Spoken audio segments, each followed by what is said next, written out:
কেমন আছেন? ভালো আছেন? পৃথিবীতে সব কাজ কিন্তু হয় লাভের জন্য, সবাই লাভের জন্য কিছু না কিছু করে, কেউ লস খেতে চায় না।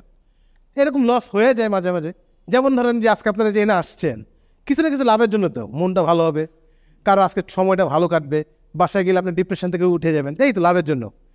এই ভাই লাভের জন্য মানুষজন আমার কাছে বুদ্ধি চাইতে আসে মাঝে মাঝে। তো এই বুদ্ধি দিয়ে আমি নিজে একটা বিশাল, নিজের জীবনে বিশাল লস করে ফেলাইছি। আগে আপনাদের ঘটনাটা বলি, কী হয়েছে ঘটনাটা। এক লোক এসে আমাকে বলছে, ভাই আমি প্রতিদিন 100 টাকার করে ওষুধ খাই, কিন্তু কোনো লাভ হইতেছে না।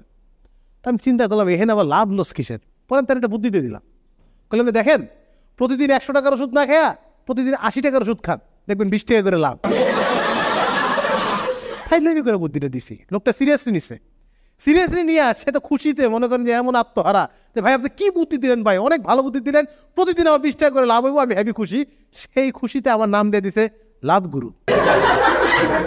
ভাই পদবি পাইছি তাতে কোনো সমস্যা নাই, কিন্তু এই পদবির যে কি জ্বালা সেটা আমি এখন বুঝতেছি। করতে করতে মানুষজন আমার লাভ গুরু মনে করে বিভিন্ন সমস্যা নিয়ে চলে আসে, সেগুলো আমার সমাধান করতে হয়। এখন তো আমি তার লাভ গুরু না রে ভাই, না আমার কি হতে হয়, ম্যানেজ করতে হয়। পৃথিবীর প্রত্যেকটা মানুষ কিন্তু যার যার জায়গা থেকে ম্যানেজ করতেছে ভাই। এই যে ধরেন আপনার আন্ডারে একটা ফুটা আছে, আমি কি জানি? কেউ জানে না, কিন্তু আপনি জানেন। আপনি কি করতেছেন? ওই একই আন্ডারের প্রতিদিন পরে পরে ব্যাপারটা ম্যানেজ করতেছেন। ঠিক তেমনি এখানে অনেক ভাইরা আছে তারা প্রতিদিন বউয়ের হাতে মায়ের খায়, ঝগড়া করে, বোকা শোনে, কিন্তু বাইরে আসা বউয়ের কি প্রশংসা, ব্যাপারটা কিন্তু ম্যানেজ করতেছে। ঠিক এই ম্যানেজটা যদি বউরা করতো, আজকে ভাইদের এই অবস্থা হইতো না, হাসার জন্য টাকা দিয়ে কমেডি হাউসে আসতে হইতো না। তাই ভাবিদের বলতেছি, ভাবিরা আপনারা একটু ম্যানেজ করেন ভাইদের, তাইলে হবে। এই যে ধরেন সেদিন এই লাভগুলো হওয়ার পর এক মেয়ে আসছে, যুবতী, ইয়াং, খুব সুন্দরী, আসে বলতেছে ভাইয়া আমার কোনো বয়ফ্রেন্ডই টেকে না। একটা বড় লোক বয়ফ্রেন্ড ধরলাম, চলে গেল। বাইচে সে একটা গরিব সৎ বয়ফ্রেন্ড ধরলাম, সেও চলে গেল। তারপর একটা ফকির বয়ফ্রেন্ড ধরলাম, সেটাও চলে গেল। আমার এরকম কেন হইতেছে, আপনি লাভগুলো আমাকে বলেন। তার আমি কইলাম, বোন রে, মেয়েরা হচ্ছে সরল সোজা, তাদের মন পানির মতো, আর ছেলেরা হচ্ছে মাটির মতো। পানি মাটিতে পড়ুক আর মাটি পানিতে পড়ুক, ব্যাপারটা কাদা কাদা হয়েই যায়। আর এই একসাথে হয় কখন? যখন বিয়া হয়, মাটি আর পানি যখন একসাথে হয়, কাদা কাদা হয়, তখন মেয়েটা হয়ে যায় শিয়াল আর ছেলেটা হয়ে যায় গাদা। মেয়েটা কি বুঝলো জানি না, আমাকে 10 টাকা দিয়ে চলে গেল। এরকম বিভিন্ন সমস্যা আমার কাছে আসে।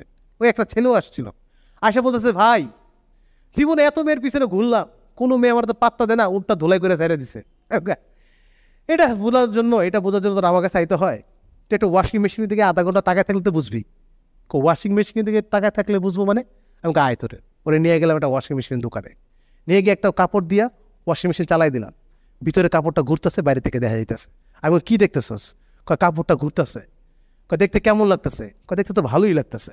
এই তো সমস্যা, ওই ওয়াশিং মেশিনটা হচ্ছে তোর গার্লফ্রেন্ড, আর এই কাপড়টা হচ্ছে তুই। তুই ঘুরতেছস, তোর ভালো লাগতেছে, কিন্তু মেশিনটা কিন্তু তোরা ধোলাই করতেছে। এই ধোলাই করতে পরিষ্কার বাইরে বি, আবার আরেক জায়গায় ময়লা করবি। যা, আগের গার্লফ্রেন্ডে ভুললা, আবার ময়লা করতে চাক, কেউ না কেউ এসে তোরা আবার ঘুরে ধোলাই করে দিব। ব্যাপারটি তো অন্যরকম। এক বিবাহিত মহিলা আইসা আমার কাছে এমন একটা কমপ্লেন করছে, কি উত্তর দিব আমি বুঝতে পারি নাই। আইসা বলে, ভাই আমার হাজবেন্ড আমাকে শান্তি দিতে পারতেছে না, ওর কিছুক্ষণ পরেই হয়ে যায়, ওর নাকি সব কিছু শেষ হয়ে যায়। তখন আমি বললাম যে হাপা দেখেন, পৃথিবীতে সব কিছু পেট্রোলই শেষ হয়, রাস্তা কোনোদিন শেষ হয় না। পেট্রোল তো শেষ হবেই, রাস্তা তো অফুরন্ত, এটা নিয়ে ক্ষোভ করার কিছু নেই, বাসায় চলে যান। না ভাই আমার আরও কমপ্লেন আছে। আমি কি কমপ্লেন? কই যে আমার বর সবসময় আমাকে বলে যে তুমি সারাদিন ইউটিউবে বসে বসে বিভিন্ন রেসিপি দেখো, বিভিন্ন রান্না দেখো, কই আমার তো কোনোদিন মজার মজার রান্না করে খাওয়াইলা না। আপনিই বলেন, আমি কি কোনোদিন ওরে বলছি তুমিও তো ইংলিশ মুভি দেখো? কই কোনোদিনও তো আমারে। সেদিন একটা মেয়ে আসছে, আচ্ছা আমি বলতেছে ভাইয়া আমার তো বিশাল সমস্যা, আমাকে একটু আপনি সমাধান করে দেন। আমি কি সমাধান করুন বলেন, আপনার সমস্যাটা কি? বলে সুন্দরী মেয়েরা, মানে যে কোনো মেয়েরা যখন ঘুমায় তাদেরকে দেখতে এত ইনোসেন্ট লাগে, এত সুন্দর লাগে, তার জামাইরা তাদের ঘুম দেখার জন্য হইলো সারা রাত জায়গা থাকে যে তুমি ঘুমাবা আমি জেগে জেগে দেখব। কিন্তু ভাই আমি দেখতে যতই সুন্দর হই, আমি ঘুমাইলে আমার এত বিচ্ছিরি লাগে, আমি নিজে দেখছি ভাই। আমার জামাই যদি কোনোদিন আমার ঘুমের অবস্থা দেখা হলায়, তাহলে সেদিন আমার ডিভোর্স দিয়ে দিব। কি করুন? আমি ওরা এক পাতা ঘুমের ট্যাবলেট কিনে আমি দিলাম। কি বলেন ভাই, ঘুমের ট্যাবলেট কি আমি খাবো? না, তুমি ঘুমানোর আগে তোমার জামাইরে খাওয়ায় ঘুম পাড়াই দিবা, যাতে সে তোমার ঘুম না দেখতে পারে। বুদ্ধি অনেক আছে, দিতে তো অনেক চাই, কিন্তু নেওয়ার লোক কয়জন? এই যে এত বুদ্ধি দিলাম, আজকে অনেকেই আছে বাসায় গিয়ে অ্যাপ্লাই করবেন, কিন্তু কোনোটাই কাজে আসবে না, পরের দিন এসে আমাকে মারবেন, ব্যাপার না, আমি ব্যাপারটাকে ম্যানেজ করে নেব। সবাই ভালো থাকবেন আর ম্যানেজ করতেই থাকবেন। প্রেম মানে ঝামেলা, প্রেম মানে যন্ত্রণা, এটা কোনো ব্যাপার না। শুনুন, মনে করবেন যে নিজের ভ্যালুটা ঠিক রাখবেন। ভ্যালু হলো আসল জিনিস, বুঝছেন? এক একটা জিনিসের ভ্যালু এক এক জায়গায় এক এক রকম। যেমন আকাশ থেকে যদি পানি পড়ে এটা বৃষ্টি হয়ে যায়, চোখ থেকে যদি পানি পড়ে সেটা অশ্রু হয়ে যায়, আর নিচ থেকে যে পানি পড়ে সেটা বংশবিস্তার হয়ে যায়। সাবধান, একটু ম্যানেজ করে চলো শিখেন। আজকের মতো ম্যানেজ করে নেন, পরের বার আরও দিব।